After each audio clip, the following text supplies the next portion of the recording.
Welcome to episode number 13 with Makeup Junkie Bags herself, Meredith Jurica. Let's talk about your business, strategy, and the juicy details of what actually works, from mainstream fashion to fashion on Main Street, and the entire ecosystem behind it. How do we scale your company and do it with the balance and the happiness that we all seek? Let's hear from those insiders, experts, and strategists that actually make it happen. I'm your host, Ashley Alderson from the Boutique Hub, and I can't wait to chat.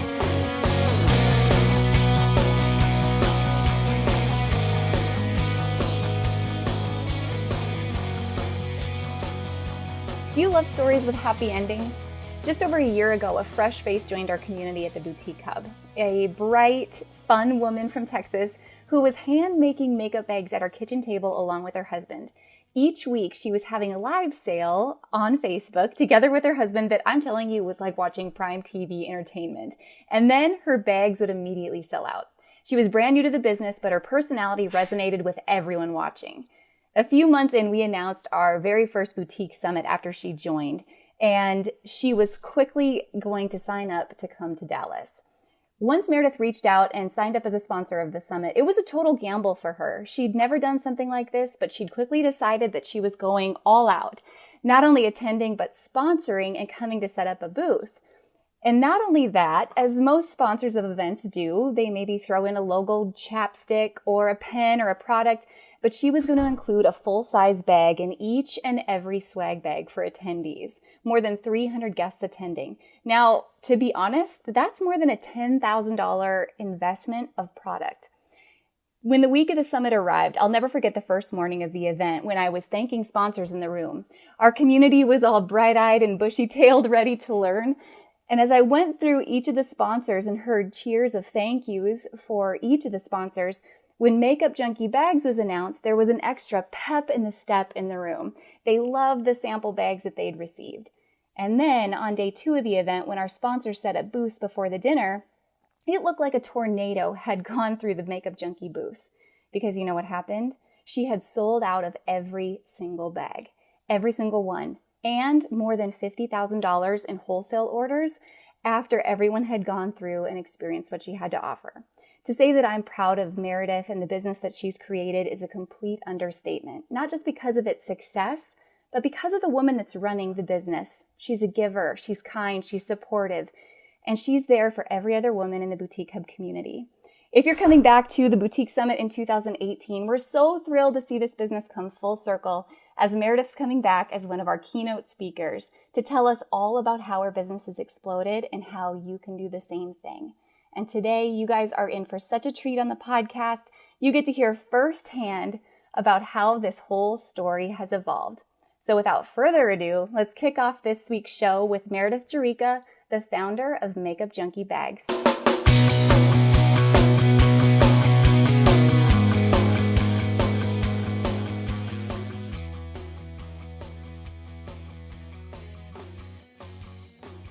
Hey guys, welcome back to the podcast this week. You are in for such a treat because this is one of my favorite people that we are so blessed and fortunate to work with on a daily basis at the Boutique Hub, and someone that you are no doubt going to know and love yourself. So today we're going to tell the story of a brand that is a mere 16 months old that has gone from product discovery and creation at a kitchen table to a massive warehouse and a team, and now being carried in over 1,200 stores. This is the story of Makeup Junkie Bags and Meredith Jurica. Meredith, welcome to the show. Hi, thanks for having me. I'm so excited that you're here. I feel like we've been waiting for this forever, right?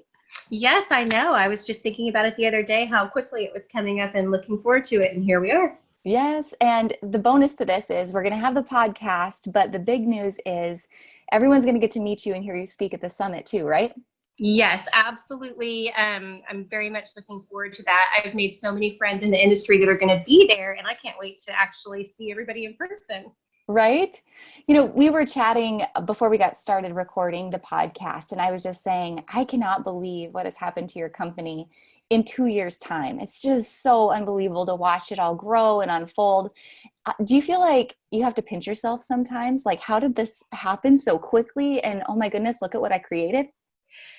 Definitely. I'm like, let me just run out the gate with that answer. Definitely. I always tell my husband, you know how when you see your kids every day and you don't notice that they grow, but then they go to camp for a week and they come home and you're like, oh, you got so big. Well, sometimes we're so knee deep in the work that we do and the chaos that we don't really see the growth until we step back and compare it to 6 months ago or a year ago. And then we're like, oh my gosh, how you've grown.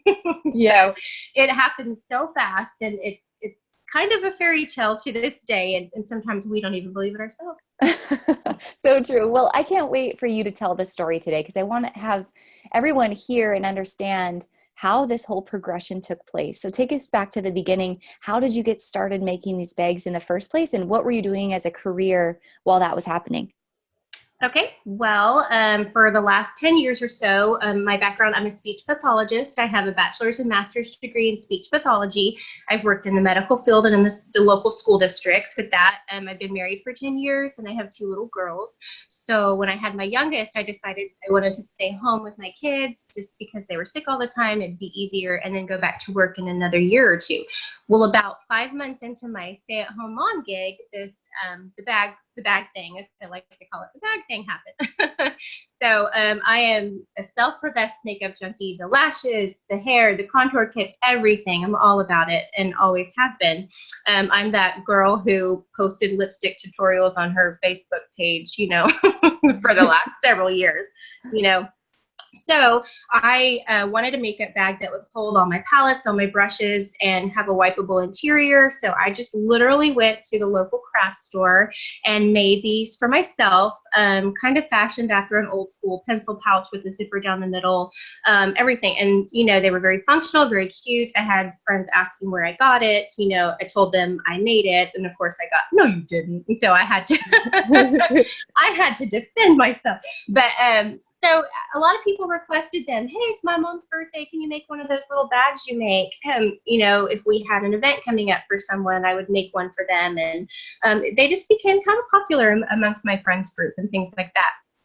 So after being home for a while, losing the income from me deciding to be a stay-at-home mom, my sister and I were talking. She said, those little bags you make are super cute. Why don't you put one on Facebook? Christmas is coming. Maybe you can, score a little Christmas gift cash. So I, was like, no, I cannot sell my craft on Facebook. That's so silly. I'm not going to do that. And a little while later, I did. I put a picture. I think the picture's still on there somewhere. Hey guys, I make these little flat makeup bags if anybody wants one. And the rest, as they say, is history. I don't know. I started getting private messages from people locally, especially, that I didn't even know. I mean, I'm talking the first few weeks, hundreds.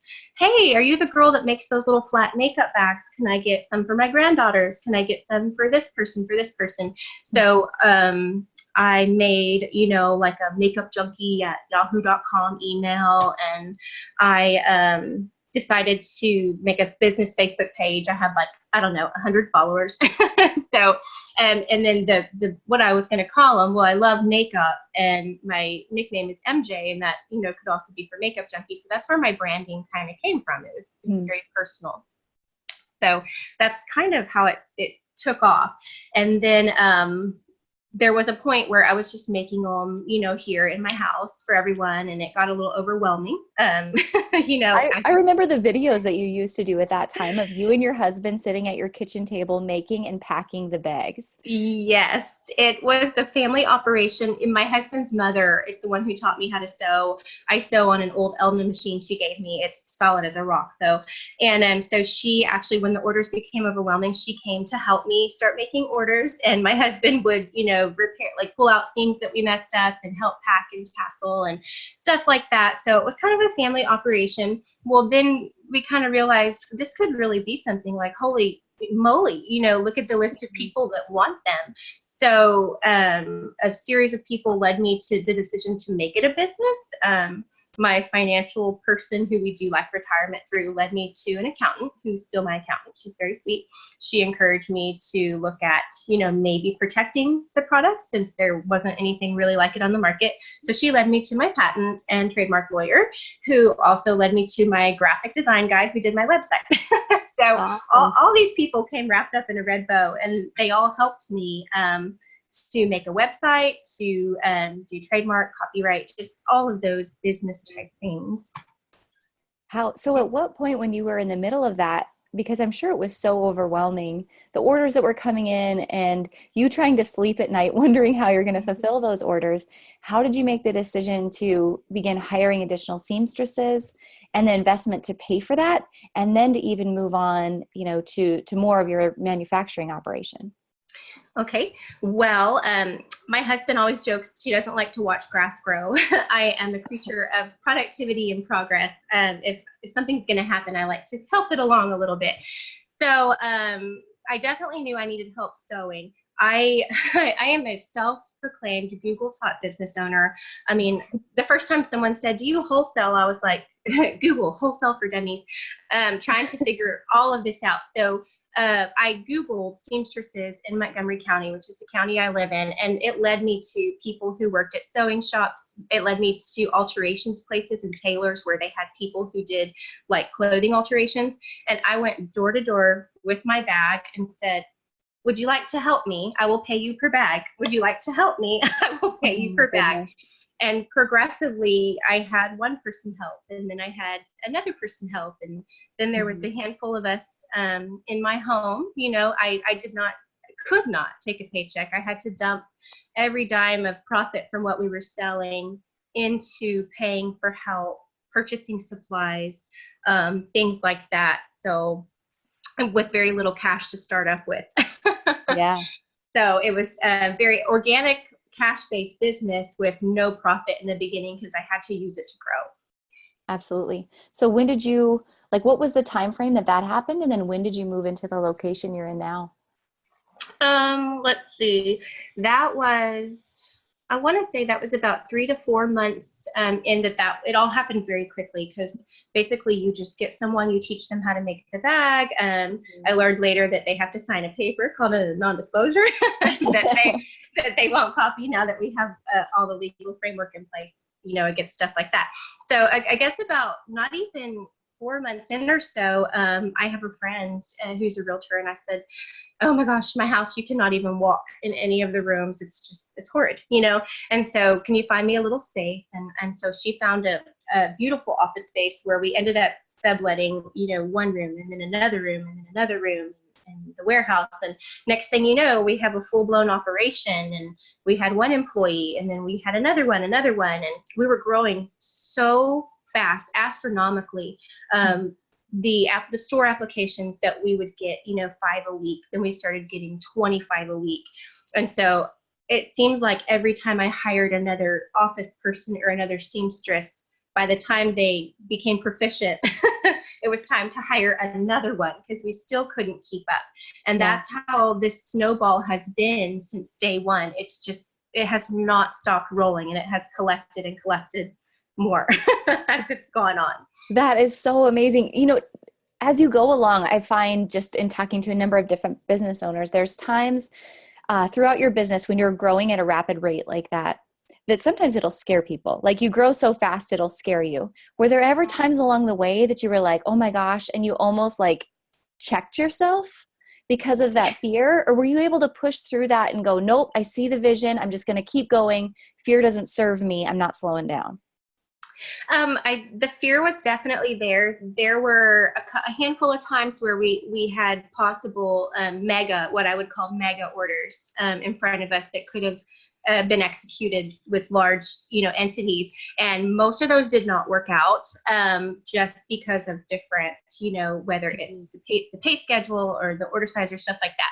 But I did always worry, how would I fulfill that if that happens? And then we started instead of, I do have my seamstress staff here that's amazing people. They're just my favorite people in the whole world. And we also started contracting through actual sewing facilities.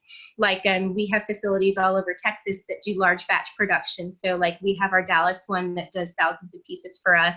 We're actually probably going to start expanding into the US because we have a factory in North Carolina we just started working with and things like that. So definitely I've lost sleep over wondering, is this going to be a one-hit wonder? Is this going to go away tomorrow when, the tidal wave's done washing upon the shore? But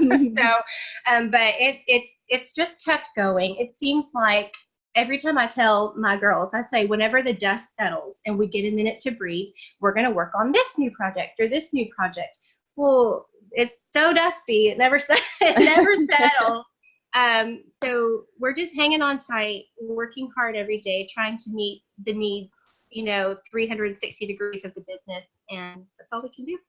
Absolutely. Well, you've done an awesome job at what you've created, not only from like the business standpoint and the product standpoint, but I think something that's so unique about you as I watch your growth is the way that you've injected yourself and you've humanized your brand. When people buy with Makeup Junkie bags, they aren't just buying a bag, but they're buying part of you. And I don't know if you've done that consciously or unconsciously as you've grown, but it's been so evident and so clear. So talk about kind of that strategy and how you look at the customer service and the relationship that you provide, not only from your retail customers, but also the wholesale customers that you work with, and why you think that's become so magnetic for your brand. Well, I think that when this whole thing first started, it was so unbelievable. And so like I said, when I had like 200 followers on Facebook and I would say, oh my gosh, you guys, look, we got into our first store. Can you believe it? And it was almost like I was just talking to friends, had tears in my eyes. Oh my gosh, y'all go over to the store, go see. And then the followers started developing, and not just followers, but customers. We have, my website tracks new customers versus returning customers, and we have an extremely high return customer rate. So then we started sending emails blast out, and I'll be like, hey guys, it's me. Guess what's happening this week? And if time would go by when I would not update them on stuff, we would get messages, hey, how are y'all doing? And then I learned, I'm like, oh my gosh, they want to be a part of it. So, I mean, sometimes, I have people that do marketing on my social media, but I'll hop on there sometimes and just gush. And it's because I can't help it. I have to get it out. I have to tell them what's happening. And there's been times I've done that with good news or bad news, either way. So I definitely did not, I guess, consciously do it. It just kind of it's who I am. And I can't, the cold commercial way of some businesses works for them. This is me. And I feel like if I'm talking to a woman about my product and what it means and what she's getting, I don't just want to put a picture of it and list the facts. I want to be like, no, you have to listen to me, Susie. Let me tell you how this whole thing happened. And everybody who purchased from us felt like they were a part of the growth, because let's be honest, they're the reason we exist. And so every time we hit a new milestone, we hit 10,000 bags sold, 20,000 bags sold, we hit 500 stores, we hit 1,000 stores. I wanted to scream it at them and say, y'all, look at this. And we honestly have the most loyal followers and customers. They are our cheerleaders. Like sometimes they get me through stuff for real. Yeah. You've built a true community, not just a tribe of customers, right? Yes, exactly. And like with wholesale, honest to God, whenever the first person said, do you wholesale? I was like, huh? Do I what? So I had to learn very quickly what that was. I went through a slew of months in the very beginning of changing my wholesale margins while I was trying to understand what the norm was, what the standards were, what the stores needed. And I have some OGs, as we call them, that have been with me since the beginning, who've seen me through all of that. And of course, now we have a slew of amazing retailers, but I really try to develop relationships with them. When they open accounts, we try to call and say, welcome. If we make a mistake, which, does happen on occasion, I just call and say, oh my gosh, I'm so sorry. You're getting a beautiful box tomorrow. Compliments of me because I made a boo-boo. So we just communicate with them as best that we can. We try to show them we appreciate them, and we try to protect them. due to the amazing success we've seen and the demand, we're able to take back prints that don't sell and give them ones that do, and just kind of protect their investment. And I think that especially my wholesalers have appreciated that very much. Absolutely. It's a fresh take on what's happening today, because that's rare in terms of the wholesale industry. A lot of times this is what it is and you're stuck with it, right? So Yeah. let's go deeper on that. I would love to hear more about how you've set up your minimum orders or returning orders, and how you do those protections and your buyback program, because I know specifically the buyback program, that is really unique. So talk more about those terms that you have set up in wholesale. Okay, so again, this is something that has evolved multiple times since we started 16 months ago. I take everything to heart that wholesalers tell me, that my retailers tell me, anybody I can learn from. I try to incorporate all of that information to make the best decisions I can for the business. So as it exists today, we have a $300 opening order. We have two different lines, a pink label line and a brand new black label line that sprouted in January based off of a store's request for higher end fabrics. So basically it's a $300 buy-in. If they average $250 a month on ordering, that means they can order $1,000 in January and be good for 4 months, or however they want to do it. We do zip code protect them, because in my mind, that's about 12 bags. If a store does not average having about 12 bags on the shelf for customers to come and see, that's not enough product out in that area for me to lock down that location. Just logically, I want to send customers to locations that actually have stock to shop from. So that's kind of how I structured that. Basically, if no one else is competing for your zip code, you can order as little or as lot as you like and not have to worry about that. But if we get an application in your zip code, we'll call you and say, hey, you haven't ordered in a few months. Did you want to continue being the carrier, or kind of pass the baton on? Yeah. The buyback program started because, we produce as many as we can, thousands and thousands every month, but our website still would be completely wiped out over and over again. So then we had a store owner had something happen to her, and she had to shut her store down, and it was a medical problem she had. So I said, you know what, just give all that back to me. I can sell it. Why am I going to, not give you your money back when I can sell it? So she sends me back this big box of some stuff that we'd been out of for a while. We put it on the website. It was gone in a day. And that's when, my wheels started turning. And I said, why are we going to tie up their investment when we can get rid of this product in a day? So, because when it comes to products, sometimes, the glass slipper doesn't fit. Sometimes they do everything they can to sell it, but the customers just don't respond. And other time it's the opposite. They can't keep them in stock. Yeah. So that's where the buyback program came from. And then I had another store owner say, hey, I've been wanting to order. I sold all of this, but all I have are like these striped ones left. Nobody wants them. And my policy is I have to move that before I, put more money in. So then I told her, send those back to me. Let me send you more hot pink and cheetah and all the stuff your girls want. So now we have our swap out program and our buyback program in place.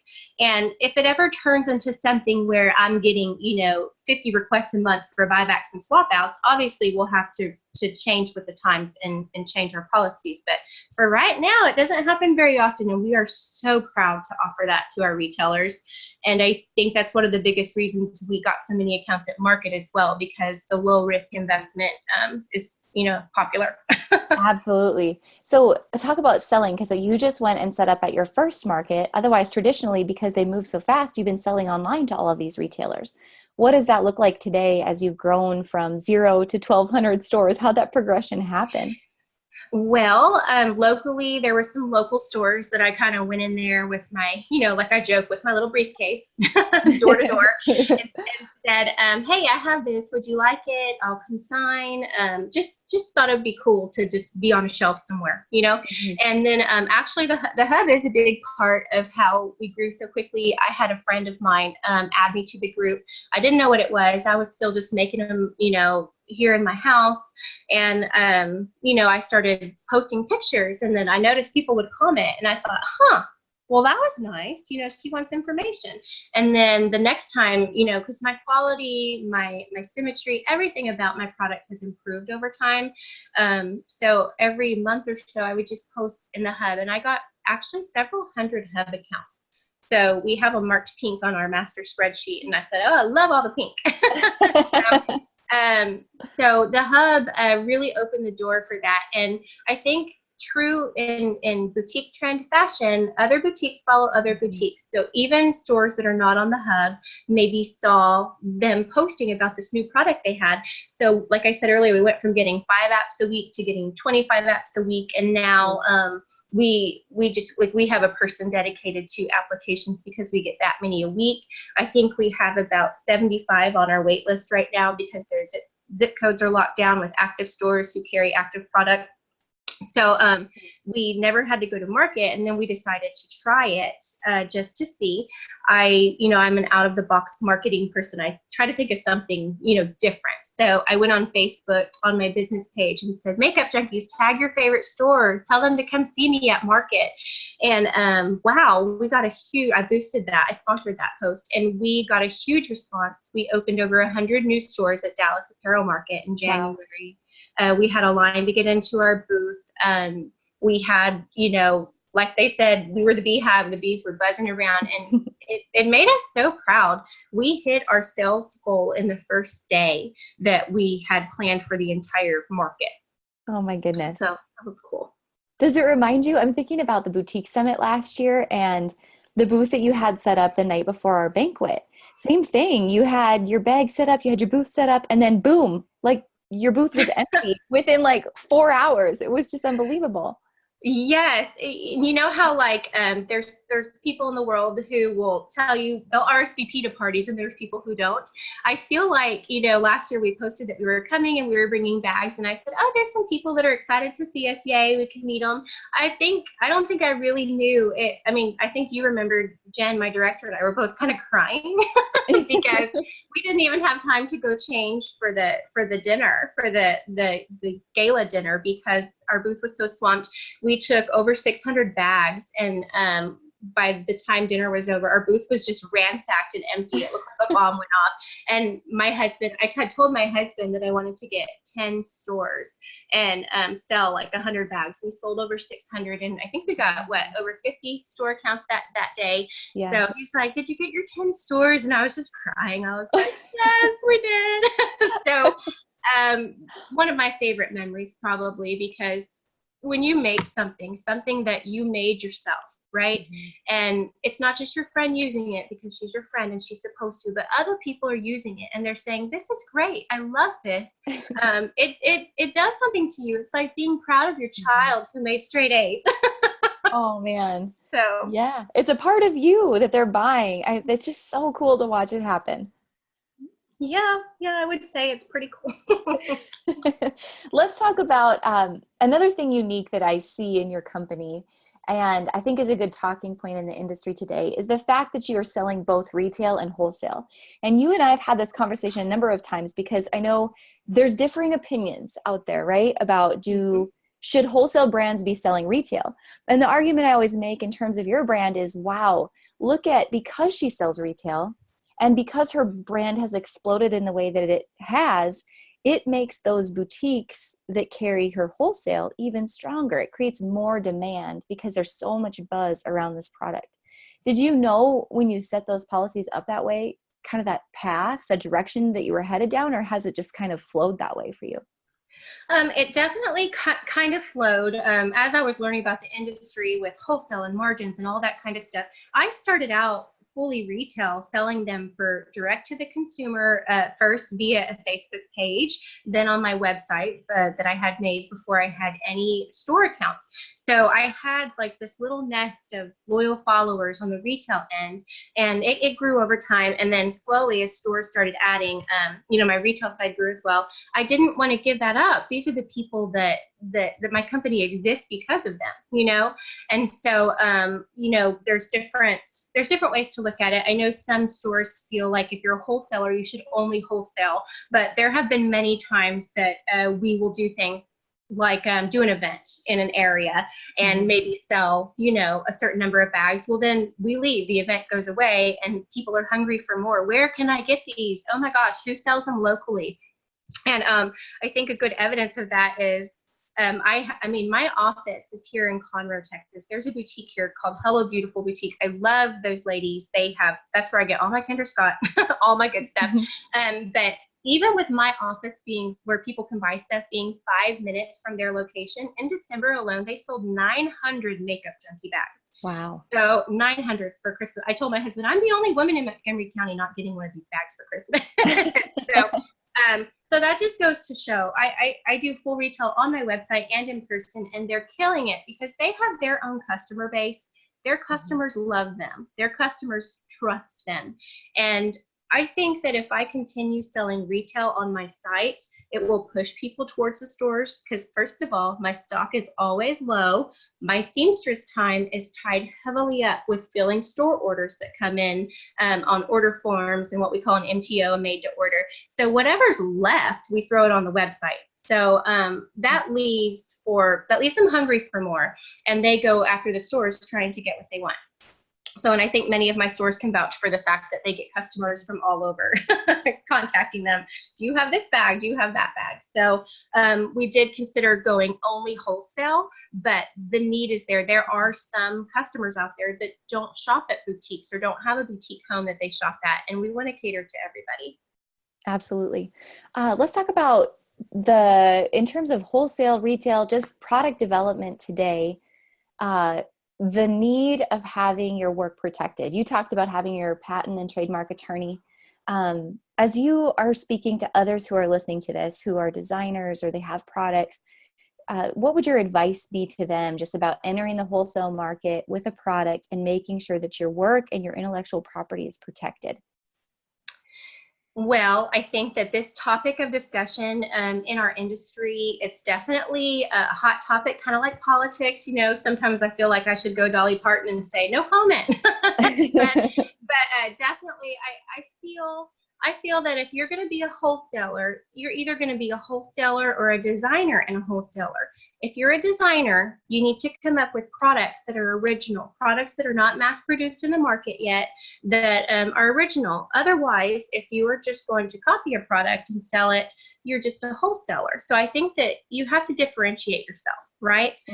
First of all, I also think that there's a huge trend in the market for copycat products because you have higher price points, lower price points. Everybody wants the style. We get that. I mean, Kendra Scott, you can get knockoffs, at grocery stores of her earrings for $5. They'll turn your ears green and they don't come with a lifetime warranty, but they do exist. So I am aware that that is something that is prevalent in the industry. I just think that the more people that make the shift to try to be original and independent, that it'll only better them in the long run, because then if they have a great idea, they don't have to worry about it. I also fully believe in legal protection, trademark, copyright, design, patents. There's people, it's kind of like I joke, it's like a sign on the fence that says, beware of dog, beware of patent. Do you really want to cross that fence and see what that dog has to say?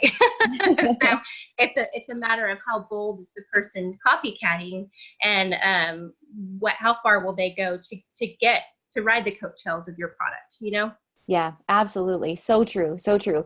And the thing I think that excites me about this, I just talked about this yesterday, doing another podcast episode. I was talking about how the internet is the thing that makes it so easy for people to go be over-inspired, right? With a couple clicks of a mouse, they can find someone else's idea and try to copy it. So that's the downside.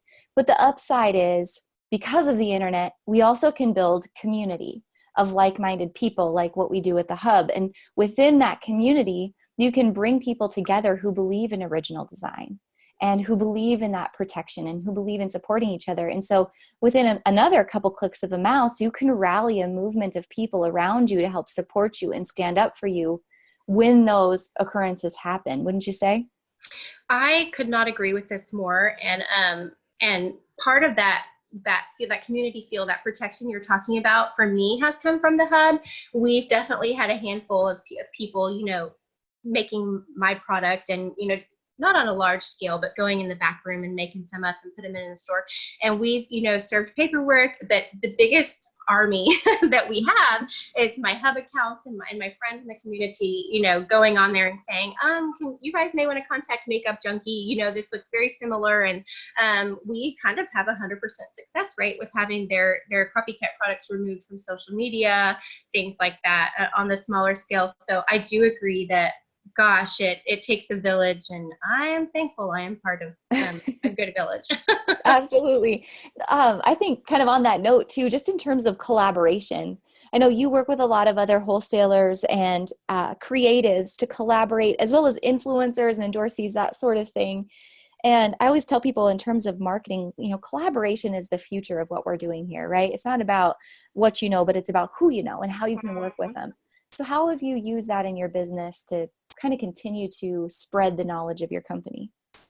I think we have two different approaches. The first approach is trying to collaborate with people that fit our market customer. So for example, people who love makeup, who love, travel, all that kind of stuff is our ideal customer. Well, we do collaborations with makeup artists a lot who give away a free makeover. So the customers will say, whoever orders on our website between this day and puts the makeup artist's name in the notes, you're going to get entered in a contest for a free, some of these makeovers are $300-400. So for a free makeover with them. And so, we get exposure from the makeup artist, they get exposure from us, vice versa. We also believe in philanthropy marketing, meaning I feel like the more we give back, the more that comes back. My accountant even last year, she was like, no more charity campaigns. Sorry, Janet, just kidding. She's so sweet, but really, this is a business and we have bills to pay. So basically, we have done partners with autism campaigns. We do cleft palate for my niece. We do breast cancer. We sponsor the local school district special ed. We sponsor the local school district pride lunches. Anything we can do to get our logo on a billboard, or so to speak, but while helping people, I try to say yes. Partly because I think that if you're successful and you're not giving back, that there's a piece missing there. And partly because we have been so blessed. I just want God to know how much I appreciate it. And I want to give back as much as I can. So we work with local organizations for charity. We also work with influencers for just basically for marketing. When you think about tithing in that way, and just the growth of your business and how that's gone on, do you feel like your why behind what you do? I mean, obviously you sell a bag for makeup. That's a great part of it. You're serving women, but obviously there's a greater mission behind the company. Can you talk about that? Yeah, this is something that might even make me emotional. Nobody can argue that this opportunity was laid at my feet on a silver platter, but that's all it was. It was an opportunity. The growth happened from the work. And I knew that he wanted me to do something bigger with it, because why else would something so miraculous happen so quickly, And there are times, like my niece who had, a cleft palate, my sister, I remember that day, her bawling, and now my niece is 5, and she was our cover girl for the cleft palate campaign. We raised thousands of dollars through her bag that she designed, and we donated that to help a family who needed it for surgeries and stuff like that. Like when you, here I go, but when you talk about moving mountains, that term that we all use, moving mountains, that's the kind of mountain I want to move. Yeah. So. Sorry. Oh my goodness. No, I have goosebumps just listening to you, because you're absolutely right. It's not, we all have opportunities to do something, right? And it takes a certain amount of hard work and ingenuity that we come up with on our own. But I am right there with you. I firmly believe that what you create with that opportunity is going to define what happens next. So you've completely nailed it. So let's switch to some personal questions. Sound good? Yep. So if you didn't own Makeup Junkie bags, if you weren't doing this, what would you be doing? Well, I really enjoyed speech pathology, which is why that was my career choice for so long. But if I could do anything I would want to be a professional organizer. Really? Oh my gosh, you need to come to my house. I need to come to my house too.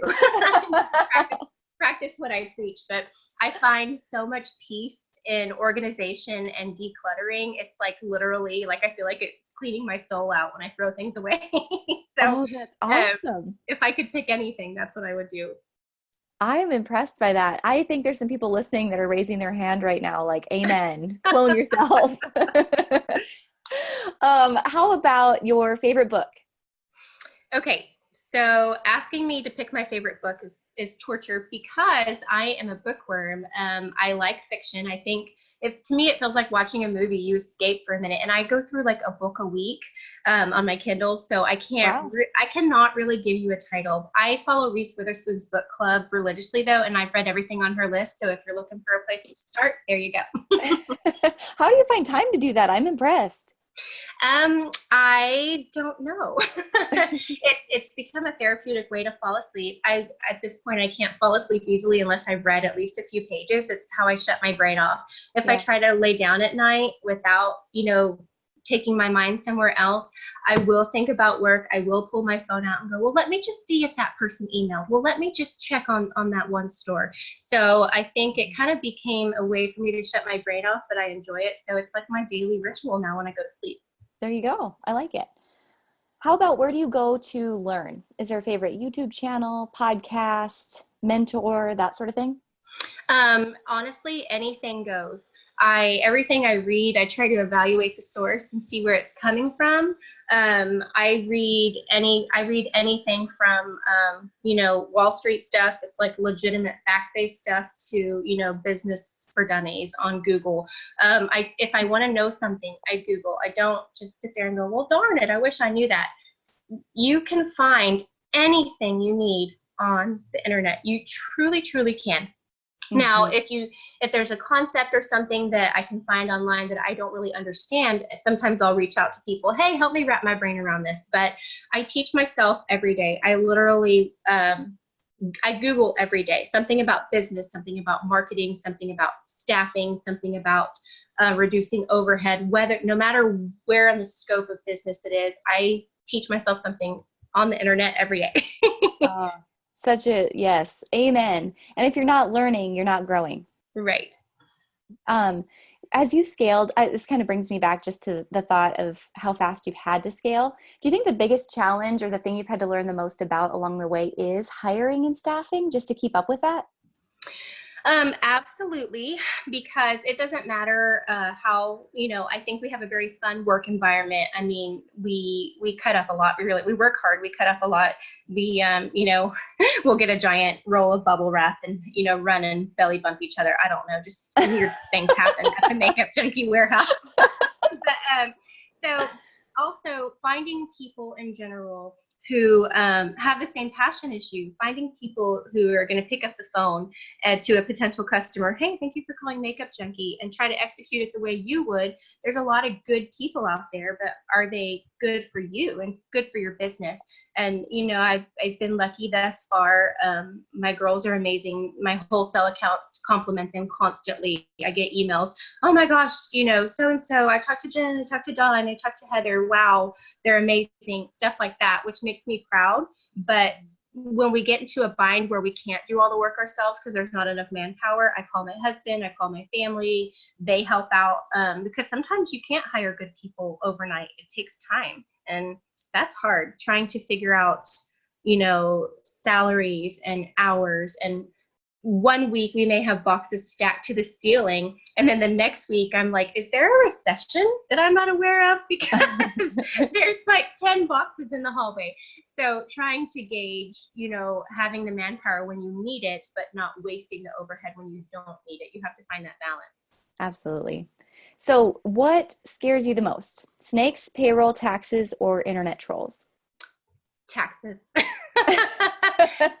Taxes, because with great success comes great taxes. That's my quote of the month of April. So I think that, realizing just how much goes away of the income is scary. Yeah. We're a cash-based business. We don't have loans. We don't have lines of credit. We just used our profits, organically grew. So when you run on cash and then in April the government says, and I'll take a hefty piece of that, then you kind of have to, go into your frugal mode, like maybe we don't buy lunches for everybody as often. Maybe we buy the cheap tape, not the good stuff, stuff like that for a while. So taxes scare me, but I think if you're smart about it and you tuck away what you're supposed to, put it out of sight, out of mind every month, like it's not even there, you won't get that slap in the face come tax time, like many small businesses do, Yeah. Isn't it funny? And I even think about this just going through taxes myself, just the change in mindset, like living on, starting a business, having zero, not making any money, to scaling and growing a business, and just the change in perspective it gives you on the government and your accounting and all of the above. It's a big difference, isn't it? Yes. I mean, never in the past would I have written a letter to Congress supporting small business tax cuts, but I have my pencils nice and sharpened now, should that happen. But, and I also consider when I started in the business and we saw great success, I'd be like, oh my gosh, wow, this income, I can support my family. This is amazing. And now, of course, every time we, hit huge sales, I'm like, that's not all mine. That's not on mine. Put that away. So you definitely have to change the way you think and the way you look at the finances of the business. Absolutely. All right. Well, before we kind of wrap up with our final question here, I want to go back to your family and what it was like, sitting at the kitchen table with your husband and your kids, and now you're running this huge, successful business. I think the one question I hear most often from all types of business owners, and being a mom myself, is how do you find the balance between your personal life and your business life? And how do you raise kids and be a mom and find peace and balance in both areas? What do you see your life as in that regard? I think that somebody who grows quickly, I think that that's something that has to happen organically and through the school of hard knocks.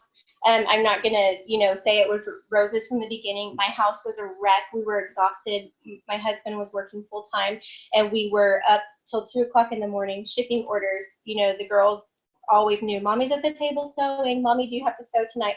So there were things like that were hard in the beginning. We've grown from that. Hiring staff and having help has given me back my life. I can honestly say I have my life back, but having a business never goes away. It's something that needs attention every single day.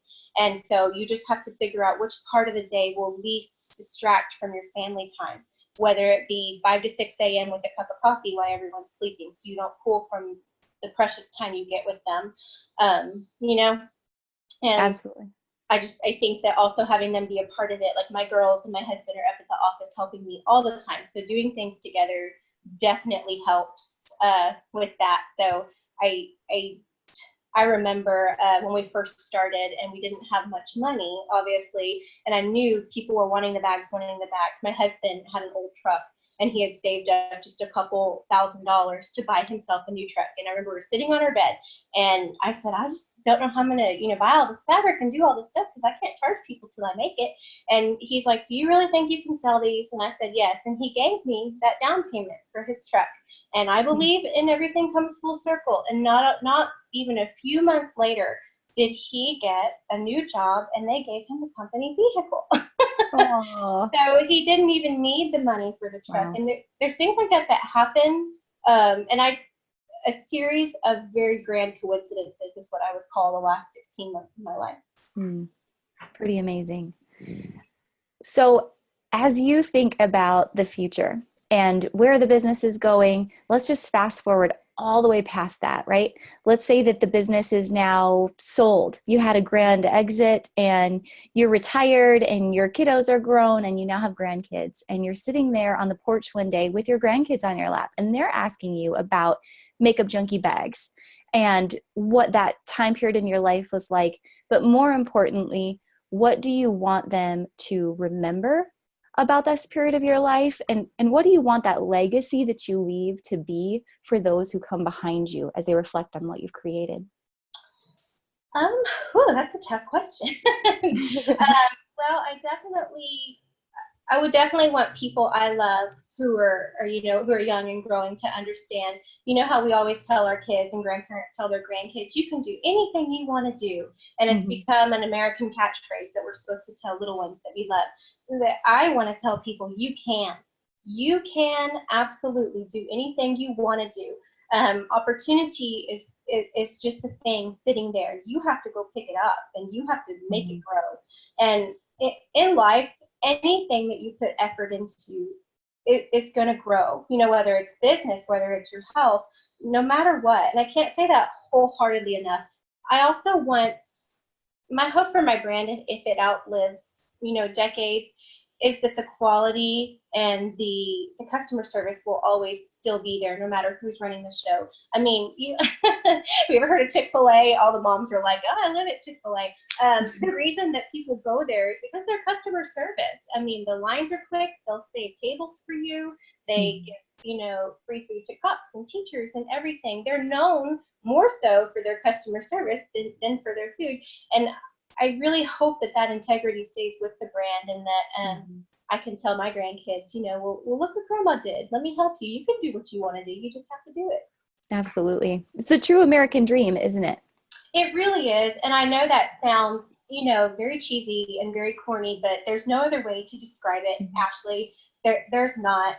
We wake up every day going, well, here we go. This is unbelievable. And it feels like every week I open my email or I check my call log and there's another amazing opportunity someone has given my company to grow or to be put out there in the world. And it's just astonishing, the opportunities that we've been given. And we have lots of irons in the fire for this year.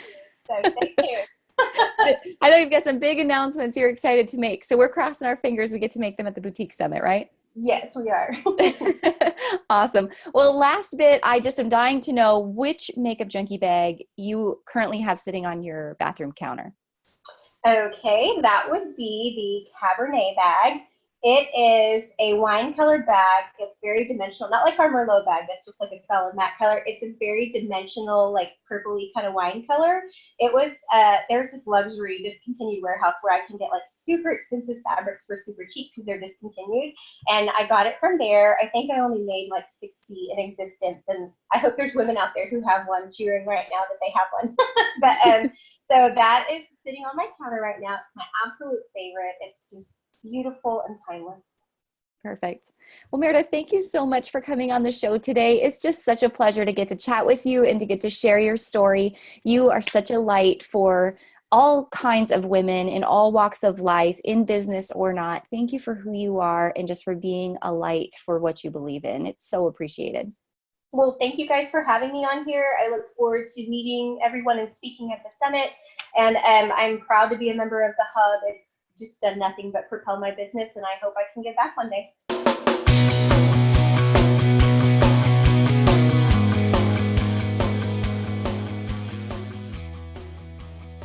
Hey, thanks so much for listening to the show this week, you guys. I hope that you love this episode with Meredith. Isn't she awesome? We are so lucky to have her as a part of our community at the Hub, and I'm just so proud of her business to see her continue to grow and flourish the way that she has. I want to pause for just a minute this week and thank our listener of the week for the show who subscribed to the show and left a rating and review over on Apple Podcasts. This week's listener of the week is 513 Studio, who said, "This podcast and membership have been a godsend for my business. The insight, available resources, and camaraderie are always right on time. I highly recommend listening. I know you won't be disappointed." Thanks again, 513 Studio, and to everyone who's taken the time to leave a review, a rating, and subscribe to the show. It means a ton to our entire team.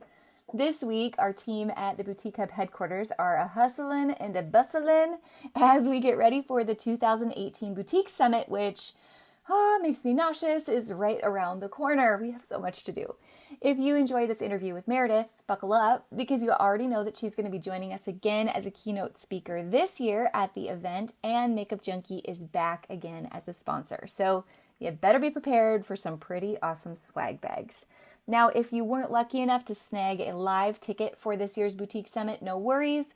We're going to be releasing very soon your chance to watch the 2018 speakers through our digital recordings that cover all speakers, breakout sessions, and our events at the summit. If you want to get on that waiting list and not miss your opportunity at a ticket, make sure you check out the show notes from this episode to be notified when tickets go live. There's going to be a link that you're going to want to put your name and email address in so you can sign up. You can also find that link over at our 2018 Boutique Summit event on Facebook. Now, if you sign up for that wait list, can I just let you in on a little secret?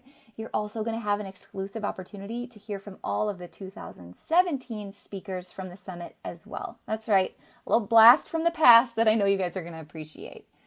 Okay, guys, I hope you have an awesome week ahead. That's it for this week, but we will see you right back here next Tuesday for another episode of Boutique Chat.